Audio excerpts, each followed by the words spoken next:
Thank you so much, Lydia and Lucy. It was wonderful to hear about and see the people you're working with whose lives are affected by elephants on a daily basis. We've had some really great questions from the audience so far, but before we dive into those, just a reminder for people out there, you can pop your questions in the chat or in the Q&A and we'll do our best to get to all of them. But Lydia, you're a little newer to Save the Elephant, so I'd love to know how you got your start as an elephant conservationist. Great, yeah, I'm really excited to be here today, so thanks very much for having me. But yeah, I've been really passionate about elephants since a young age, and so my career with elephants sort of started from my master's project, where I went to Nepal to understand some mitigation measures against elephants, and then I worked in Thailand as a research assistant looking at elephant intelligence. So we were conducting different trials to see how clever elephants are. And then I did my PhD in Kenya looking at human-elephant conflict in the Masai Mara. And then that's when I met a lot of the wonderful team at STE and met Lucy at a conference. And then, yeah, a few years later, I joined with Save the Elephants.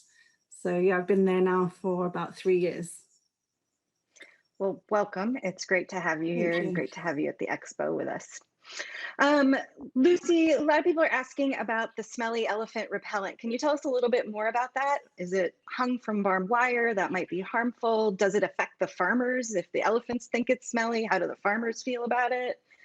Can you give us a little more insight? Thank you. Yes, this is a really interesting new technique that we're looking at because it's very, very cheap, and you can basically protect 1 acre of land for about $30, which is amazing.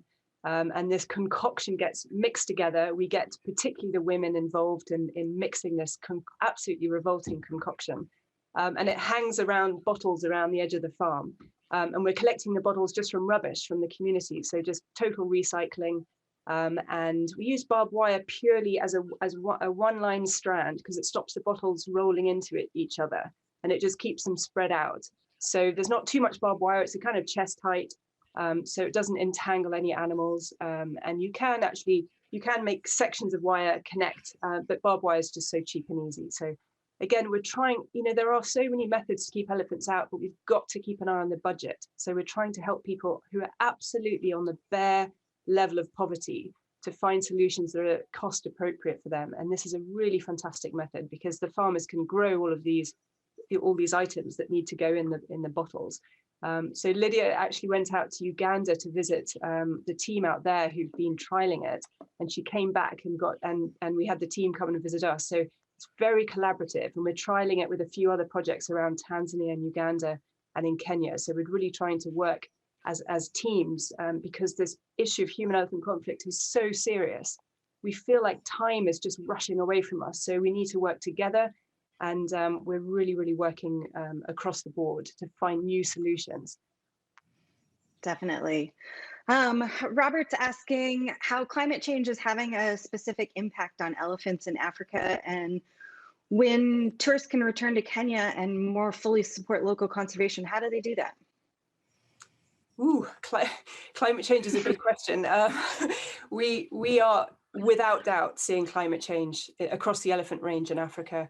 It comes in all sorts of strange ways. In some places it's raining more heavily, in other places we're having droughts. What we're seeing in our part of Kenya is we're seeing more frequent droughts.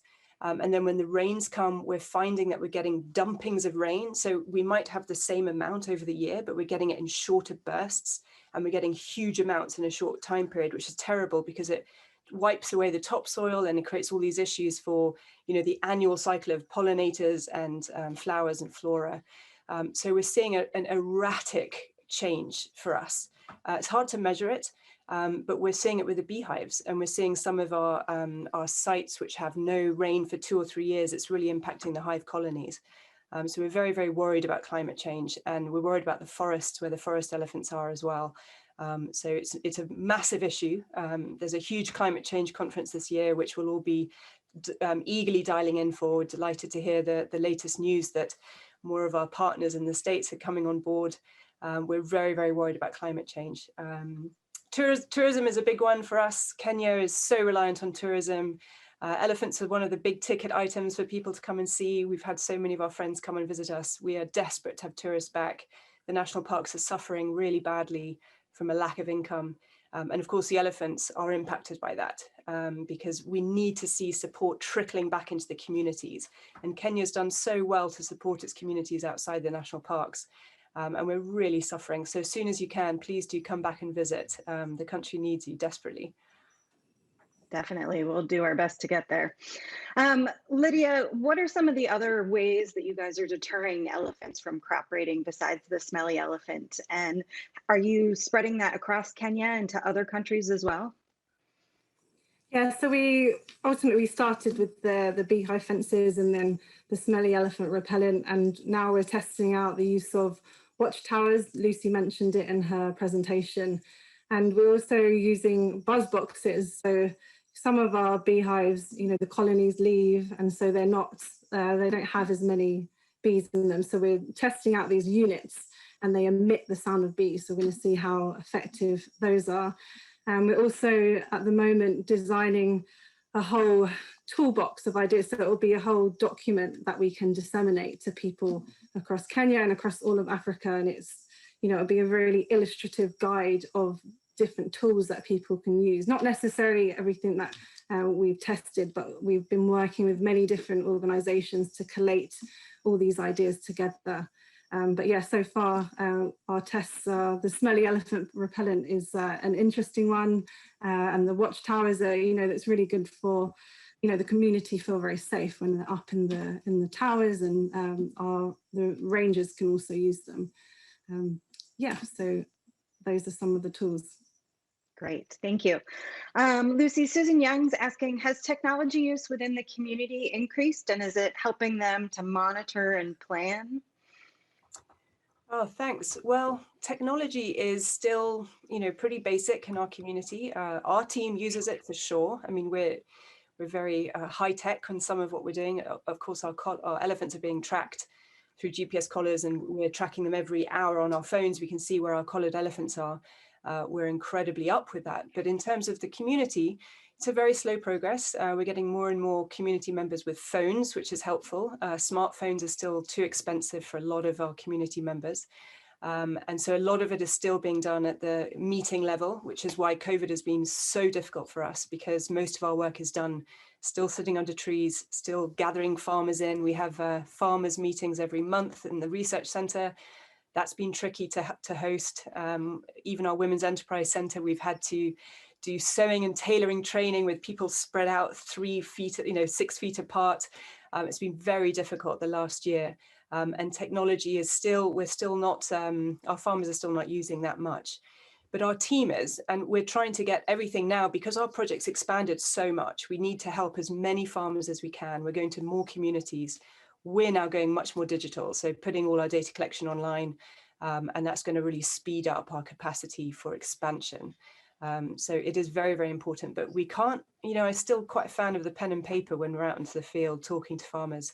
And of course, a lot of our farmers are our researchers. So we give them a pack of paper with the data sheets, and they fill in for us what's happening with the elephants, how they're moving around the farms. We get a lot of data from the farmers themselves.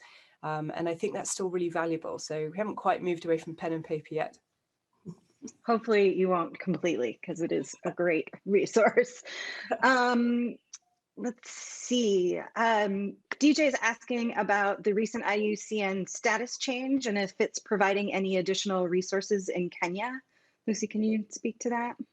Yeah, this is really big news for all of us. Our team at Save the Elephants has been intimately involved in this issue Iucn's been involved in this for decades, obviously. The last few years, it's been a very hot topic, whether the African elephant would be split between forest and savanna elephants.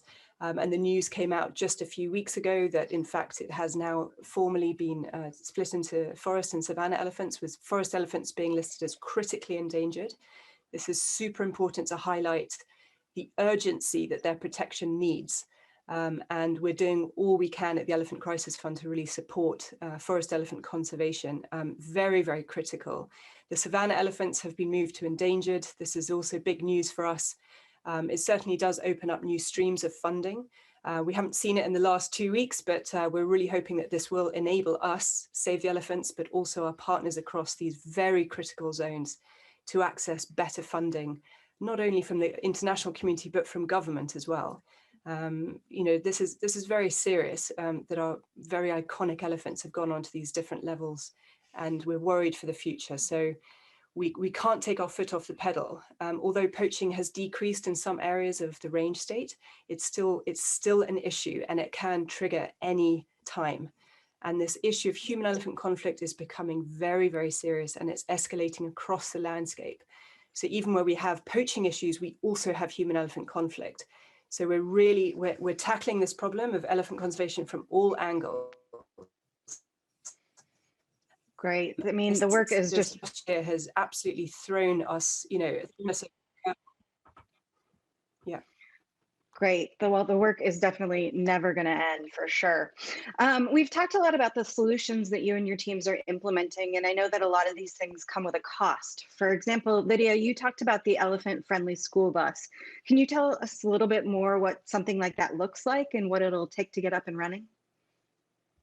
Yeah, so this idea came around, you know, when we did the study in Lake Jupe, and we spent a lot of time speaking to key members of the community, so head teacher at the school and priests in the area and elders. And it came out that, you know, the kids really need help getting to school. And so this is where this idea came around. And we have some partners in Botswana that have been using elephant buses to transport kids in really high conflict areas, and it's been really effective.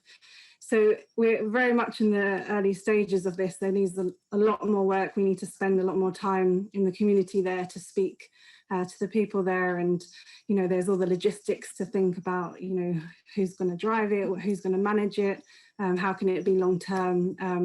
But this is an idea we're very passionate about, because we feel that it could really make a difference in the area. But you know, we'd like to get a new sort of 17-seater minibus to carry as many kids as possible. So I suppose there's an initial large cost of the bus, and then there's like the running costs of such a vehicle. But yeah, we still got a lot more planning to do, but this is our aim for next year, to get it up and running. So fingers crossed. Good. It's great to have something tangible that you're looking to fund and looking to get up and running. I just want to thank everyone for joining us to learn about human and elephant conflict, and know that you can always reach out to Lucy and Lydia if you have any lingering questions. There are quite a few questions we unfortunately didn't get to, but do reach out and they can continue to engage in the conversation. Lucy and Lydia, thank you for all you're doing and all the inspiration you bring to people from all over the world, whether it's local communities, people in San Francisco, or any of the 84 countries that are here today. So thank you, ladies, for all your efforts. Thanks so much. Thanks, Kelly. Thank you.